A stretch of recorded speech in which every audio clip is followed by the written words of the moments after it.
Sunday to everyone. Thank you for joining me for this live stream. I'm Krista Bontrager, and I trust and hope by God's grace that you and your family are doing well. Right now, I am still battling a little leftover from that cold-like virus that I've had the last couple of weeks. So please continue to pray for me. But I am very excited to bring you this important conversation today. I really want to encourage you to share this stream widely, especially with your church friends who have their kids in public school. Hopefully, we're going to be giving them some things to think about that maybe haven't been on their radar before. And as many of you know, after everything we've gone through the last couple of years, I've done a lot of conversations about issues related to education. And I've been coming at it from all different kinds of angles. We've talked about charter schools, we've talked about homeschooling, we've talked about public education and social emotional learning and comprehensive sexuality education and all of these things. And the goal in all of these discussions has really been to educate parents with their options and helping them consider what is best for their child before the Lord. And if you are one of those parents, helping equip you before the Lord and just giving you as much information as I possibly can. And again, I am not here to arbitrate how people should parent their children. Parents are responsible for all of those decisions before the Lord, as am I. And what I really want to do is help resource Christian parents to make informed decisions. And today we're going to be doing a discussion I have wanted to do for quite a while. I just wasn't sure how to tackle it, and helping parents to be empowered, especially those parents that have kids that are in public schools, to help them understand their legal rights, to talk about some of the practical steps that parents can take to help minimize the impact of the critical social theories on their kids. My guest from last fall, Kelly Ski, we did the education mega episode. She suggested reaching out to some acquaintances of hers at the Pacific Justice Institute for help to help us tackle this question. So I'm very excited. We're able to get this discussion set up and talk about what legal rights do parents have when public school teachers, when there's policies, administrators that advocate for practices that go against our worldview. So make sure that you like the stream, make sure you're subscribed, and again, share this widely, especially with your friends who have kids in public schools. With that, I want to welcome Brad Dacus from the Pacific Justice Institute to the Theology Mom podcast. So great to have you here, Brad. Maybe give us a little 1-minute introduction to the Pacific Justice Institute. I know it's going to be new for a lot of people, but I want them to understand your important work there. Oh, certainly. We at Pacific Justice Institute, we defend religious freedom, parental rights, and the sanctity of human life. I founded the legal ministry back in 1997 with the help of former U.S. Attorney General Ed Meese. Fast forward 25 years now, we have 27 offices in 20 states, coast to coast, all across the country. We have the biggest footprint of its kind. No organization has this kind of offices all across the country like we do. 7 offices are just right here, in fact, in California alone, keeping us very busy. And it's also important to note that we're very unique in that we don't just cherry pick a few high-profile cases and leave everyone else alone. No, we work hard to make sure that no one is left on the side of the road when it comes to religious freedom, parental rights, or the sanctity of human life. We do it all without charge. And if people want to keep up with our cases, or they may want to support our work as a nonprofit ministry, they can do that very easily. They can just go to pji.org, pji.org, and we have some very valuable legal empowerment information that will help particularly parents and parental rights, whether it's public schools, social workers, et cetera. It's something parents should definitely check out and you take advantage of. And all that is right now is completely without charge if they just go to pji.org. Let's begin by just talking in general about the importance of parental rights, because I think that this is something that a lot of people are becoming more conscious of, especially in the last couple of years of, wow, the world is really changing. There's a kind of a change that seems to be happening for us very rapidly on a social level. And what are my rights as a parent that I currently have over my children? In particular, let's focus on the public school environment. When my kids go to public school, what are my general rights as a parent? Yeah, well, first, let me just say if someone has kids in public schools, it's my recommendation for them, particularly if they're in a blue state or a blue school district dominated by the teachers' unions, that they seriously consider looking at alternatives immediately or as soon as possible. In California public school, it's very difficult for a child to start kindergarten, go through to be a senior in high school, and expect that child to come out strong in their traditional faith and beliefs. So let me just put that right up front. Now, that said, reality is many parents parents have their kids in public schools. That's a given, and for different reasons. So as far as some rights issues, I'd like to talk about that. I'm really glad you're addressing this point, this issue. So first, parents should take advantage of opt-out forms that we have available on our website. They're customized for each of the 50 states based on state law and state case law. So this is something every parent should take advantage of. They can go to the website, as I mentioned before, it's on the screen, I believe, pji.org. Download the opt-out form, sign it, fill it out, give it to the school. If the school says, oh, no, we can't accept this, say, oh, okay, all right, and then send it certified mail. So then they have legal notice of the opt-out form that you've signed and sent to them. Now, this opt-out form, I want to just give a caveat. It's not a magic wand. It's not going to give your kids total protection, only partial protection with regards to sex education. The school district will still be able, though, to bring in the LGBTQ sexuality agenda. It's not going to prevent that. It's going to prevent some things, but not all of it. And there's some other matters and things that are going to be protected as well in that opt-out form. So it's valuable. Parents should use it, but they shouldn't say, okay, great, now my kid is safe. Your child is still not safe, but this is definitely a valuable starting point. I'm glad you're bringing that up because we have talked about the opt-out forms on this podcast before. So I want to let people know if this is new information for you, we did a deep dive into that about a year ago. If people go watch the episode that I did, Crash Course on Social Emotional Learning, SEL. We did a deep dive on the opt-out form and some of the limitations of that. So I'm glad that you're reminding us about that, but also that it's not a magic wand.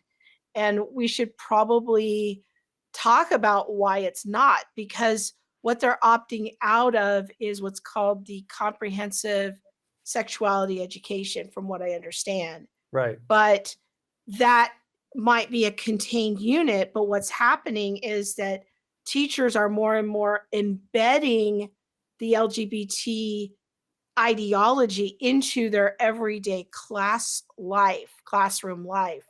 Maybe you could speak to that a little bit of what you're seeing. Oh, yeah. So it's statutorily required for every school district in California to have this LGBTQ material. There's certain requirements for each age, each grade level, starting at kindergarten. All right. So it's something parents can't escape. So, for example, first and second graders, it's one of the activities that are recommended is to have two transgenders or two gays to come to their school and do a presentation with the children. Very common. The books that are being utilized now and approved, courtesy of the American Library Association, are child abuse. It's sick. Telling little children at a young age that that they can change their gender at any time, and that's wonderful and it's normal, and every child should feel free to be the different gender if that's what they want. So that's a part of the indoctrination process. They make actually changing your gender seem like a wonderful, happy thing. They don't tell the kids about the mental, psychological impact. A child actually has a greater likelihood of living past 30 if they have a cancer or a cancerous tumor. They're actually healthier and more likely to live beyond the age of 30 than if they go down this route of gender identity dysphoria or transgender status. It's very, very dangerous, very unhealthy. And that's one reason why Europe and many public schools and countries there are starting to close it off and to prevent it, because they see that how damaging and destructive it is, if anything, just from a potential liability perspective. So this is the material that goes in. As the kids get a little older into fourth grade, fifth grade, they start learning about quote unquote abstinence. Now, abstinence is not abstinence, abstaining from sex. It's not engaging in traditional sex, and instead engaging in other kinds of sex, including I'll just mention it: oral, anal sex, and how to do it healthy and a safe way. These are children pre-puberty being exposed to something that I never even heard or even thought of until I started having to do this legal work. It's sick, it's perverted, and it's destructive. So parents need to understand this is what is coming to their child. Encouraging dysphoria, confusion, insecurity, even with regard to their sexual orientation. Children are told that, if you rather be around boys, if you rather be around boys and be with boys, that means you're probably gay. Or to kids in junior high, that if you find yourself curiously looking at the other people in the locker room in junior high, 7th grade, then that means you're gay, which is a propaganda piece, which taking advantage of children at that age, where curiosity and comparing themselves is actually very normal at that stage of development. So it's very destructive, very damaging from the LGBTQ perspective, but also the CRT, critical race theory. This is infused throughout our public schools. Teachers are pushing it. It's very destructive. It causes animosity. It causes hatred. It causes division. It's a distraction from education and children being able to work together.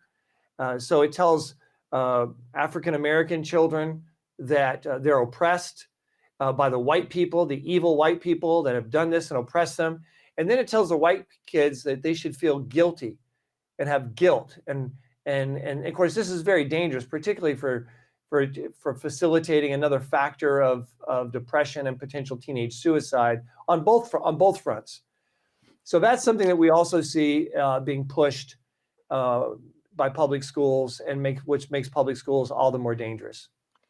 Yeah, and I think that what's important for people to understand is the opt-out form, like you said, it has limitations. Right. We still advocate that parents be proactive and fill out the opt-out form.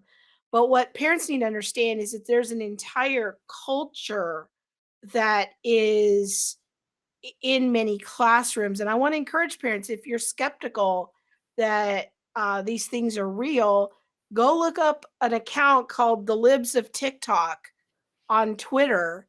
And they post videos there by public school teachers on a regular basis, where public school teachers are explaining how they bring LGBT pride issues into the culture of their classroom, all the way. I've even seen preschool teachers on the Libs of TikTok talking about this. And so we're not saying that every teacher is doing this, Right. but there are a growing number of, especially younger teachers, if they've come out of their program in the last 5 to 10 years, that they have been trained almost to, create little social justice advocates. And Right. so I think it's important for parents to understand, and maybe you can speak to this, is what could a parent do to find out what the teacher is actually teaching that goes beyond the opt-out form? Like, how could a parent begin to know that this ideology is in fact being embedded into their child's classroom? Well, one of the best ways of knowing is to go to the school and volunteer as a teacher assistant, actually. Uh, Parents can do this. Teachers will often welcome it. They love to have a free helper to make their work a little easier. Um, but to be there, they can monitor it. They can see what's going on. They can even have a potential influence on the teacher. Say, I think this is actually going to make some parents upset. I'm not so sure this is, something you want to necessarily do. So I would, if I had my way, I'd have parents as teacher assistants in every school, public school in California, to monitor and then to report to Pacific Justice Institute what they see, what's going on, and then so we can then step in and take action as needed. Also, we have a film. I want to make sure I mention this. It's a documentary. It's a very eye-opening. It's very well produced. It's called Sex Ed. It's on our website, but it's called SEXXX Ed. Let parents decide. So Sex Ed, you just go to our website, pji.org, pji.org. Click Parents' Rights, the box that says Parents' Rights, or they can go through the resources on the top. Either way, they're going to find it. It's a great, very effective, powerful video on specifically the curriculum mandates for California schools. And also, I want to mention there may be people watching this who are not in California saying, "Oh, I'm so glad I'm in Fort Worth, Texas." Well, guess what? Fort Worth, Texas, their school district, they adopted this curriculum in compliance with the California statute. St. Louis and other cities across the country are being pushed to do this, to adopt it.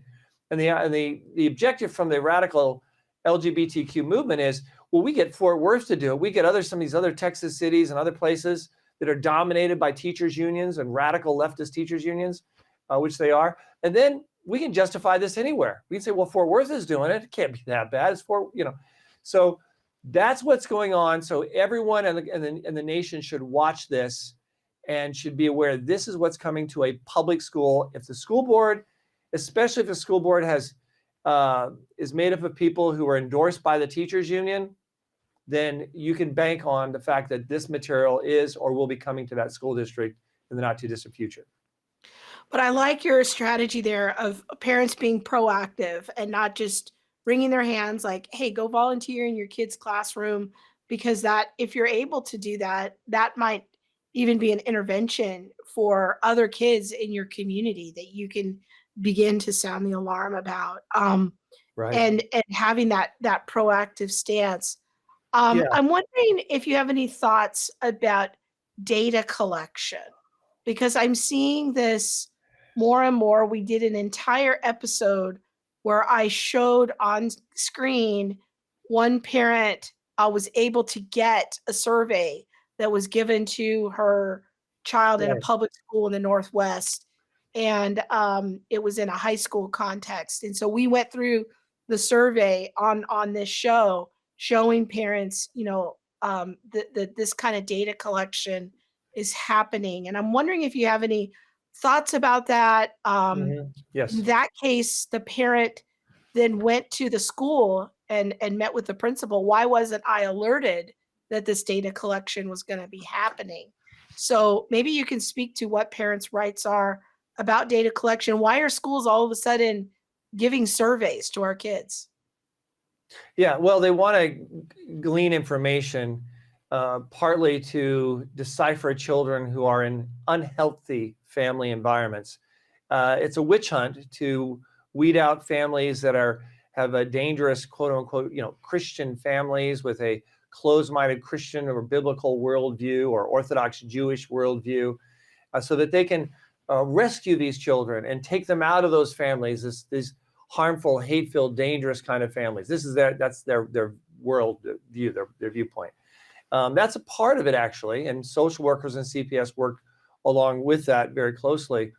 The good news is that parents do have statutory rights, depending on the state, with regards to questions and surveys. California has a statute, a law addressing surveys, particularly when it identifies the child, and it's a question dealing with sex or morality, religion, There's even the Hatch Act. So there's a number of statutory measures that can come into play. Parents are not, without legal remedy necessarily. The problem usually, though, is that parents don't know it's happening or that it happened. That's a big part of it. I want to mention a couple things on this that I think could be very helpful also. One is we have a book called Reclaim Your School, 10 Strategies to Practically and Legally Evangelize Your School. There's a chapter for teachers, for students, for parents, for school board members, model policies for school boards to adopt 21 model policies. It's all available free, all without charge. You can download the book for free on our website, pji.org. So I want to get that out. It's very important. The other resource is dealing with fending off social workers. If you have a child in a public school, your child is much more at risk to be taken from you by the government. And here's why. If the child is in being homeschooled, the government has to get a warrant, first off. And it's very difficult for them to come in the house to be able to threaten you. And you've got time to work with, and we can work with you. And much safer in that regard, generally speaking. Private schools, not as safe, but safer than public schools, because private schools give a little more pushback and say, whoa, wait a minute, why are you here, social worker? Exactly what's the issue? Okay, hold on, wait right here, just a second.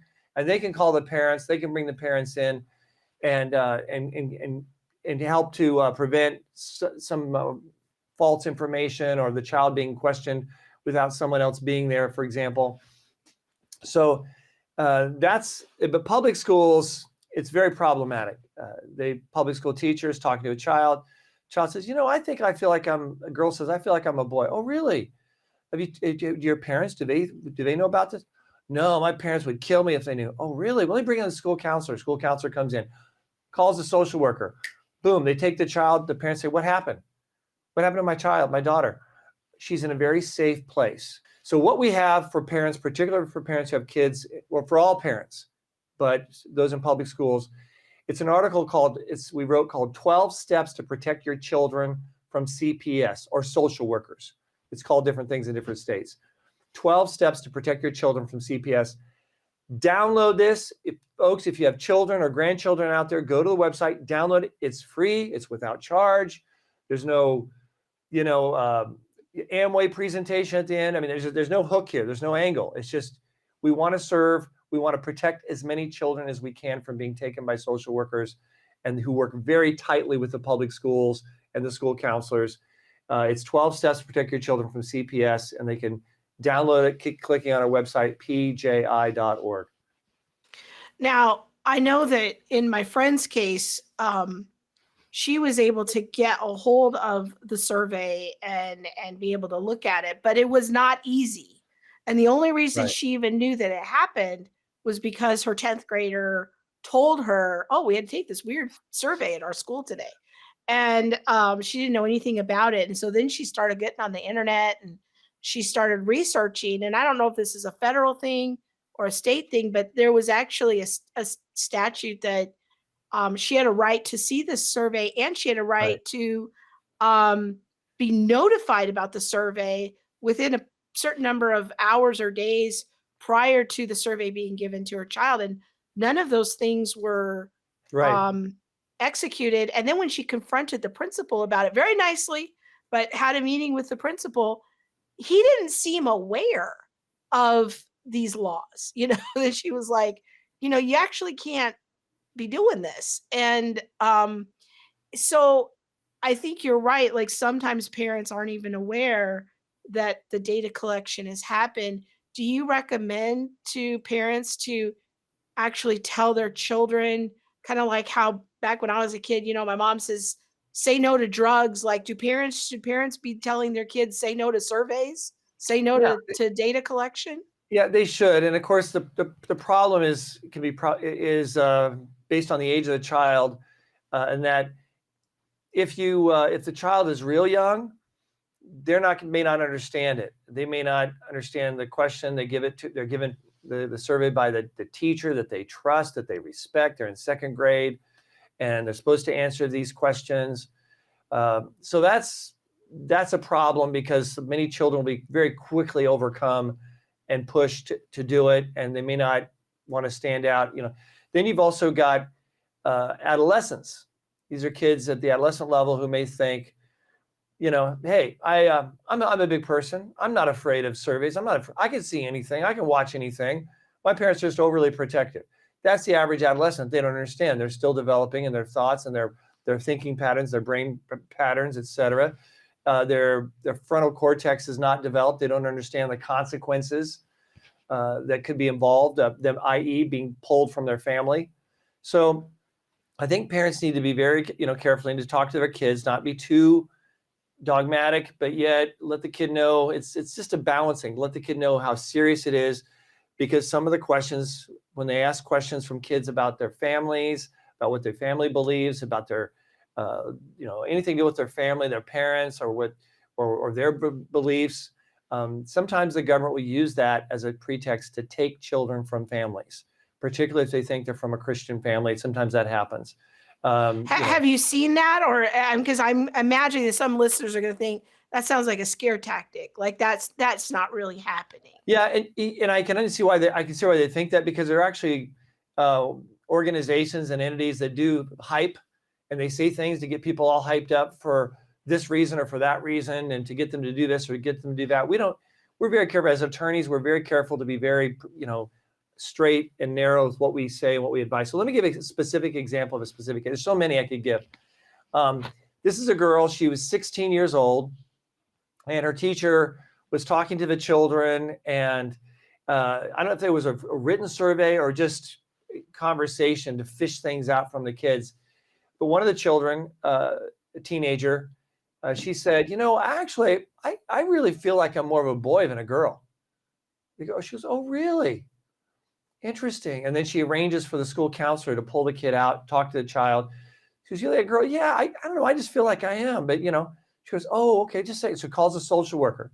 Social worker talks to her and then talks to the parents and says, do you realize your daughter has these feelings? Say, well, we're going to have our child get counseling. We're a Christian family. She goes, oh, okay. Well, we're taking your child then. And they had a psychiatrist, in-house shrink psychiatrist paid for by the government to say, oh, yes, the child needs to be taken, kept from the parents, and the procedure should start immediately. And that's what happened. We were contacted. Fortunately, Pacific Justice was there, contacted. We went right into court. We got everything halted, prevented the girl from being victimized. We litigated and litigated. Finally, at the end of the litigation, the girl says, Your Honor, actually, I think I've decided I really don't feel like I'm a boy after all. And she would have been permanently sterilized and messed up for the rest of her life had we not stepped in. That's a classic example. I give another examples if you want. I would love to hear another one, because what I don't want is for people to write you off and say, you're an extremist or these things don't really happen. I want to take a very quick moment to tell you about my friends at Birmingham Theological Seminary. As many of you know, I have been looking for advanced theological instruction that is both biblically faithful and very accessible and affordable. This is not easy in this day and age. Now, personally, I was not able to go to a seminary where I had to relocate. I just am where I am. I'm not in a season in life where I could relocate. I needed to find a program that had live instruction, and it was on Zoom, so I could see my professor face to face. I could talk to him. I could talk to the other students in my cohort, and that is one of the major reasons I chose Birmingham Theological Seminary. It's also the school where Monique is going and pursuing a Master of Arts in Public Theology, which is a very unique degree that not a lot of conservative seminaries have. The classes are rigorous, the schedules are flexible, the tuition is ridiculously affordable due to their generous donors and church partners. Now, the professors at BTS are intensely committed to providing biblically faithful, non woke theological education. I would say probably 90% of their faculty are also pastors and ministry professionals. They're not just ivory tower eggheads, they're in the trenches doing day to day ministry. Another unique feature of BTS, because they're not all a bunch of professional academics. At BTS, you get the benefits of a strong academic program, but focused on empowering you to do what God has called you to be, even if that's being a better teacher to your kids. You want to have more education to lead your women's group, or whatever you're doing in your local church. If you're ready to start your journey with faithful, accessible theological education, go check out Birmingham Theological Seminary and see if they might be a good fit for you. I'm not saying like all social workers are evil and no child should ever be taken from their families. I'm actually not on that camp, because we have drug abuse and real child abuse that takes place.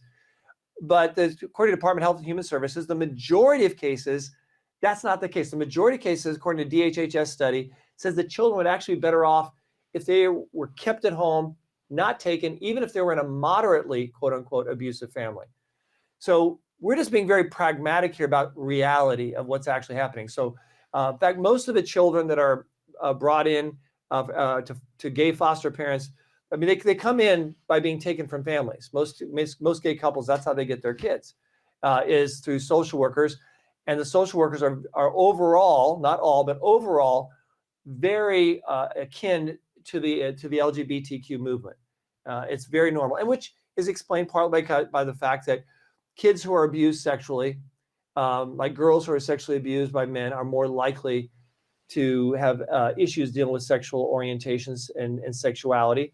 And they're also more likely to become social workers to prevent other kids from being abused. So there's some logic there. So that's the big picture. Now, another example.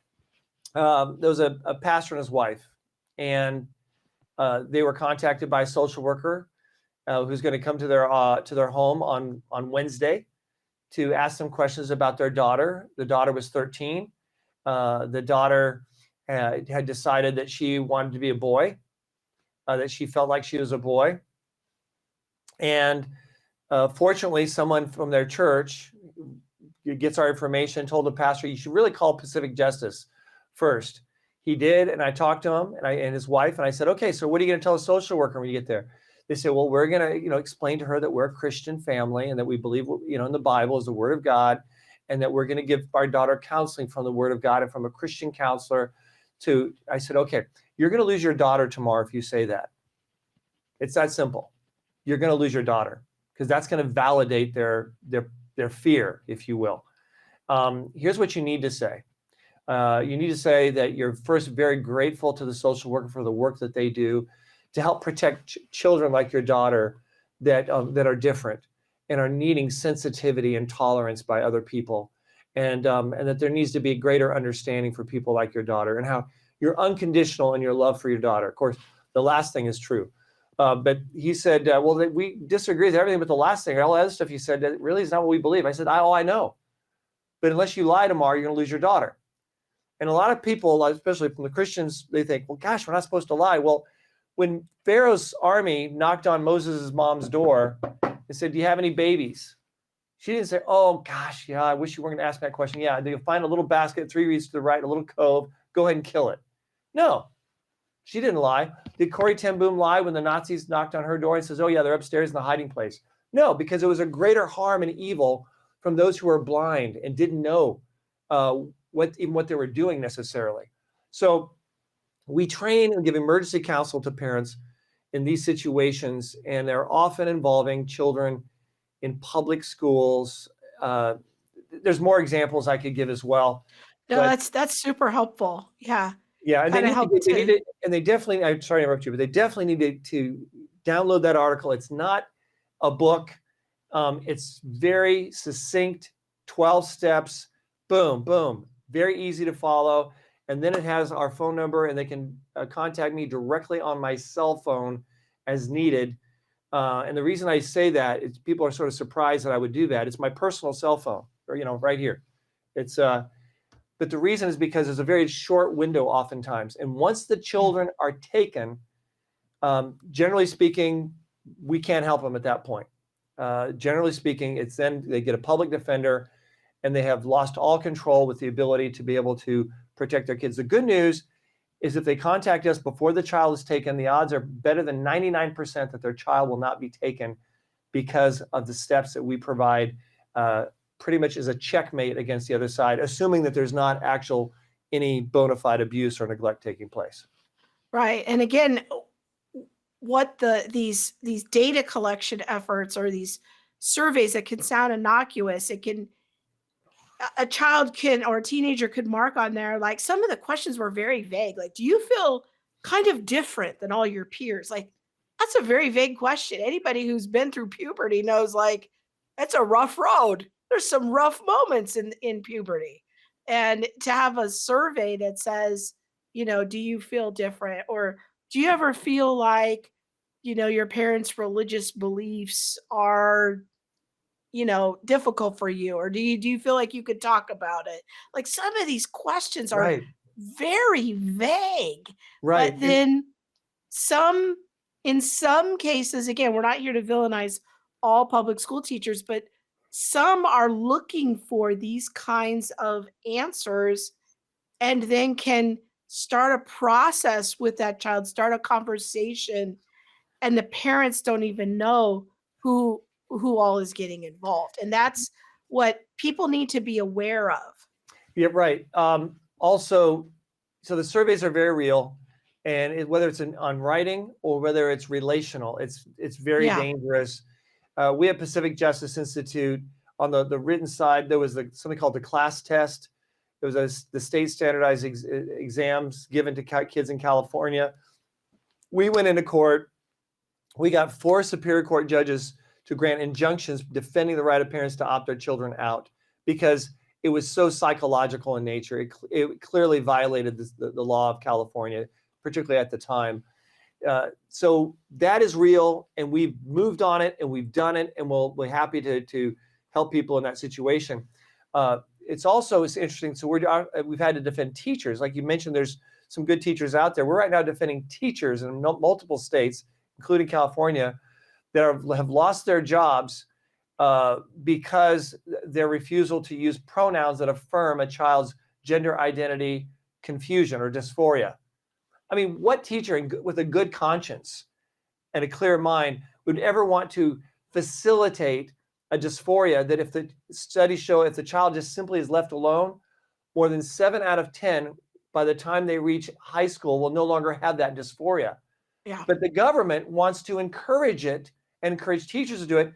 The second policy that's really people should be concerned about, and we're defending teachers on this too, is orders to hide information from parents, which you've alluded to earlier. Yes. Let's And talk about that, because I don't think that many people understand that that's happening sometimes. That there's even policies. Like one of the things I encourage parents to do is go on your district website and read the equity policy and right, look for, if you can, even what the teacher policies are about communicating between teachers and parents, and what information teachers can withhold from parents about the student. We need to talk about that. yeah, and here's the good news. So Pacific Justice, we have all these attorneys at law firms, these law offices all across the country, all without charge. So we have a strong legal arm to sue. But another powerful arm we have is the media arm. So, for example, I have a show called The Dacus Report. It's heard on over 800 radio stations and transmitters all across the country. We don't pay a penny for it. And different networks carry it. We have a show on his channel called Brad Dacus Live. It's for a full hour, Monday through Thursday. We have an appearance on the Joe Messina show, which is heard on 48 conservative news talk stations, and some other networks. So when parents have something like this happen, they contact us. I'm able, assuming the parents want us to, and it's strategic as far as the case and situation, we're able to blast that out and talk about it on our show, which puts immediate pressure on the teachers, on the school district, on the principal, to knock it off and help mobilize parents to make change. And we've seen this across the country. And we at Pacific Justice, we're part of doing it, as are you and your podcast. So parents, if they see it happen, no one has to go it alone. They contact us. We work with them. If they don't want us to do anything, we won't do anything. If they don't want us to mention anything, we won't mention anything. We put our clients first. We have attorney-client privilege. But if they do want it and we think it's constructive, we can use our media arm, which I think is very helpful, to address these issues. And we've used it before as parents' rights have been violated. Sometimes the media actually takes care of it before we even have a chance to or need to even file a lawsuit. I'd say probably more than 9 times out of 10, we're able to get matters resolved without filing a lawsuit, either with the media or with our legal demand letters. What do you see as being some of the, I want to ask you 2 more questions before you go. One is, when should parents start creating documentation of, what's going on? Right. When and what kind of documentation should they start to gather? Let's start with that. Well, first they should inspect all the curriculum and the books, and they have a legal right to do that. Some school So they districts can say ask they it, can ask, and school districts have to reasonably accommodate. We've had school districts say, "Well, okay, you can, but you have to come between 2 and 2:30, or for just 15 minutes a day, 2 and 2:15." They just make it difficult. No, and we've gone head to head with school districts pulling that maneuver and said, no, that's not a reasonable accommodation. You need to have it so that parents can come and at reasonable time with the parent schedule to look at the materials, all the materials, list of all the speakers that are going to be brought in, any organization the school is working with, like Planned Parenthood, for example, which they're coming on high school campuses in LA, right. LA Unified like crazy. It's outrageous. So they look at the curriculum, they look at the textbooks. That's very important. They also, as they find materials that they find highly objectionable, like say a book that is the children going to read, and there's something in it that's just pornographic, either pictures or, and I just talked about this on my show recently, an example is but pictures or literature, which has, F words and all kinds of cuss words and explicit sexual acts being described. We encourage parents to take that to the school board meeting and say, yeah, this is something that my child is in the 5th grade. This is what they were assigned to read. I just want to read it to you to show you, so you guys are fully aware of this material, and then just start reading it and use that 2 minutes or 3 minutes and read that. Usually school boards say, enough is enough. That's not appropriate here. Say, this is what's in my child's classroom. And you say it's not appropriate at a school board meeting? And it can be very, very effective technique. You want to be calm, non-threatening. Don't want to give them any pretext to say that they're threatening, and school board members are, but be clear, and we've represented parents who've actually been wrongfully removed from school board meetings as well. So asking for curriculum, I love these practical ideas, asking for curriculum reviews, asking for textbooks, even speakers that are going to be coming to the school. It's not something I would have thought of. That's really good. So those are some documentation that parents can even ask at the beginning of the school year. Right. And again, we're assuming all along that as little red flags come up, they can always reach out to Pacific Justice Institute for support, help, advice, and Right. all of that. I think the other question I want to ask you is common mistakes. Like, what are Yes. some things that by the time they get to you, you're like, if you had only called me before you did Right. this, Right.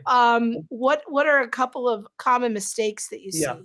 One of them is to start off confrontational with the teachers in the school. So you never play your cards, show that you're scrutinizing, that you're one of those conservative, Bible thumping, or whatever the stereotype. No, you want to say, "Oh, I'm so happy. I want my child to do so well this year. I want to make sure that I'm in touch with, the text, the curriculum, the textbooks. I want to be supplemental. I want to work as a partner with the teacher. So can I look at the curriculum and the textbooks? I want to make sure I want to make sure I'm prepping and aware of what my child is going to be using, so I can be there as a support for my child. Can I? Oh, wonderful, great. And I'd like to meet the teacher. So you want to do that. Now, sometimes teachers, when they have like the open house day for parents, they'll hide the rainbow flag or the BLM flag. So what you want to do, I encourage this if at all possible, if it's not going to be too embarrassing for your child, is to tell the school, say, yes, I need to get something to my child. And I just wanted to quickly, can I just quickly, I want to go to my child's classroom right now and just drop this off my child. They'll say, we'll take care of that. I say, yeah, I know, I want to make sure my child gets this. It's very important. And I need to make sure my child gets some medicine, say some whatever, aspirin, whatever it is you can, you know, um, and I say it's important. I want them to be sure and take this. So to go into the classroom, that's one way, but we want to go and see the classroom when it's not on stage for the parents. That's important. And then talk to your children. This is really important. They'll say, I heard this. I'll say, would you talk to your child? Did you ask, are there any flags in the classroom? Anything going on in the classroom? Some kids will lie to their parents because they don't want to be embarrassed. But the reality is that's important to talk to your children. If the teacher sees the parent as hostile, they'll sometimes take it out on the child. Actually, they often will. They're very, so in sometimes grade levels, you may have three homeroom teachers, and one may be a radical leftist LGBTQ woke CRT. Another one may be moderate. Another one may be actually go to church or synagogue and be level-headed. It's good to get some background before the school starts about the teachers, particularly elementary school level, and because you might want to getting to know the teachers, say, I'd like to have my child in this classroom instead. Can you put my child in this class? Can we switch this, please? So you want to be involved in that at the beginning to help protect your child, to have a teacher that is not a blatant, obvious activist in the wrong direction. Yeah, that's really good. I'm thinking about, a theme I'm hearing here is parent involvement. If the parents are known by the school, that's going to help build trust, Yeah, and that trust can lead to more transparency. right. And then you'll get a more accurate picture of what's happening, and to also remember that there's all kind of teachers out there, and they come from all of their own perspectives. Some of them have an agenda. Some of them are Christians that you go to church with, and Right, there's everything in between. So right. we need to understand that that classroom environment, if we can strategically move the kid to a different classroom, that might do a lot Yeah, to and yes, and alleviate the then problem. yeah, every grade is different. Also, I would encourage parents to be regular attenders, get a group together so that they have someone regularly attending the school board meetings, being very positive, being active, not just sour grapes. But so the school board sees them not as just a come and go person, a radical activist who stirs up trouble and leaves, but someone who's there all the time, and they take that person's input and advice much more seriously. Developing a personal relationship with at least one school board member that is friendly to parental rights. You got to be careful. A lot of them lie and deceive. They're trained on how to lie and deceive by the teachers' unions. This is not unusual. So I encourage them to do that as well. And also, once again, we have model policies for school boards to adopt in our book, Reclaim Your School, which they can download for free from our website.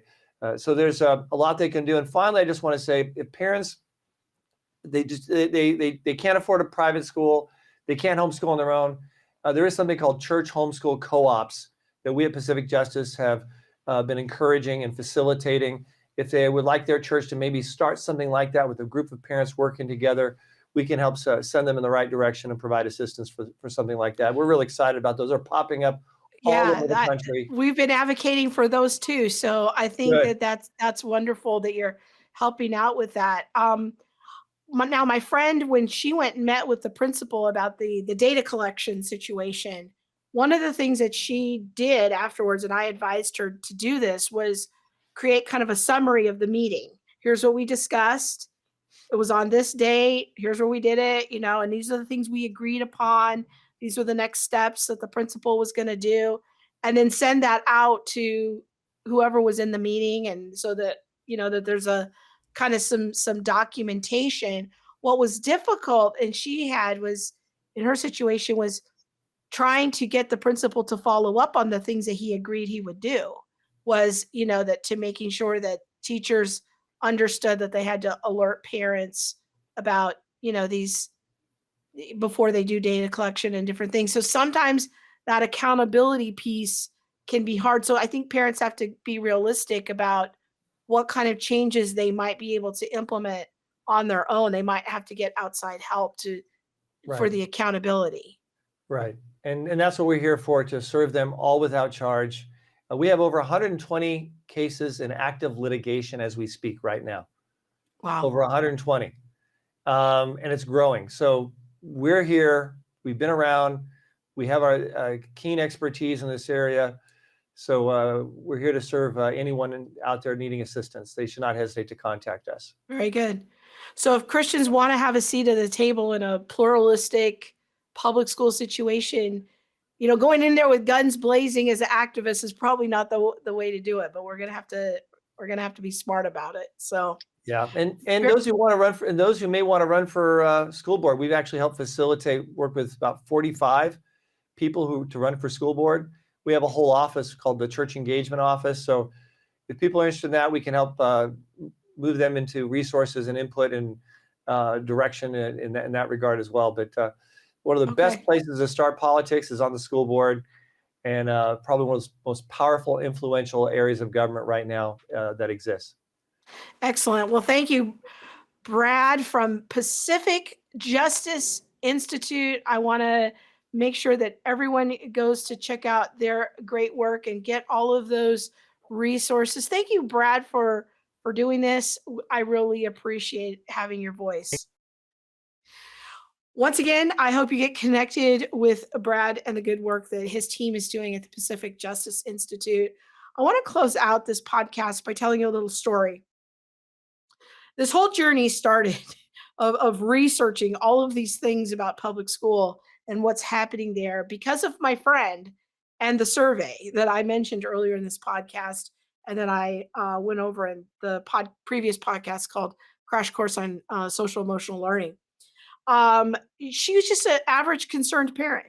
She actually used to be a public school teacher before she had kids, and believes in the kind of the what the general institution of children having a good education.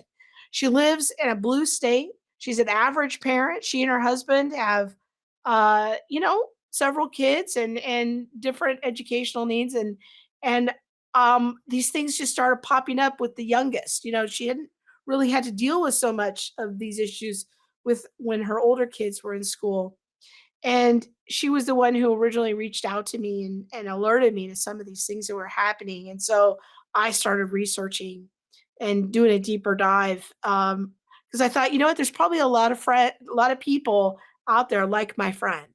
And I, she told me a story, and I wanted to tell you this story of a more recent experience that she had, because we were talking earlier with Brad about encouraging Christian parents to show up in their schools. If your kid's in public school, or even if you've withdrawn your kids from public school, but you still kind of believe that other people's kids should be able to have a good education. We talked about this with Kelly Ski. She thought, I really like how she said it. It's kind of a two-front war. I'm going to take my kids out of the public school because it's probably not going to change quick enough to impact them. But I also want to love my neighbors' children and try to advocate for better public schools for them. And that's why she does so much of her advocacy. But I want to encourage Christian parents to show up at their local public school. I want to encourage children's pastors, youth pastors, to also be known at your local public school. If we're going to be salt and light, we need to go places where there's darkness. We need to go places where there needs to be renewal, and begin to speak up. The principal at my friend's daughter's high school, he actually organized two focus groups for parents to come and give input on what they thought at the school that was working well, and what was not working so well. So this was the principal's attempt at acknowledging, like, hey, all right, I'm not just gonna be a closed wall to parents. I'm gonna open things up and have an open dialogue. And he wanted to get parents' input in part to help the school prepare a new mission statement. So my friend and her husband went to the evening meeting. There was an evening meeting and a morning meeting. So she and her husband went to the evening meeting. She said there were only 4 people there, including them. So there was she and her husband and then two other people. She said the principal said that the morning meeting also had four people. And this is at a public school in a major area in the Northwest. The school itself has 2,400 students, and they had 8 parents show up for input. At the focus group, she said that she and her husband expressed concern about students with conservative viewpoints not feeling comfortable in speaking up in the classroom, or how their religion was being represented, or that that all viewpoints weren't valued and respected. She said that that gave other people courage to also um, talk about how students should be valued, and some of them said that their kids didn't feel comfortable speaking up.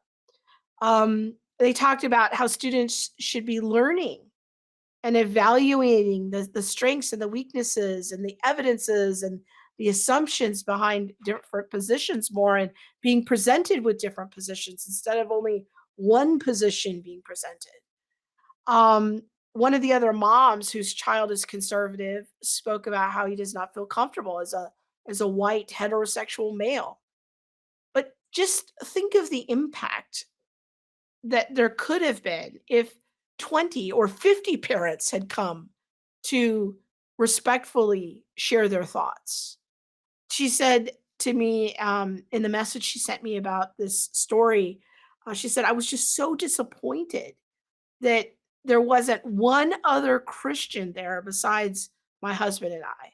What a missed opportunity, she said. And those words have just I've been sitting with those words for a few weeks now since she told me this story. What a missed opportunity. I think sometimes Christians we can be so quick to complain and withdraw and villainize, but if we really want to love our neighbor's children, we would want to fight for a better situation for them. Yeah, we might have to protect our own children. And you guys know I am an advocate for choice. I'm an advocate for empowering parents. I have some controversial positions of about charter schools and that sort of thing. But I am not an advocate for completely abandoning public education either, in the sense that it's still an institution that's out there. In philosophy, I'm not a fan of public education.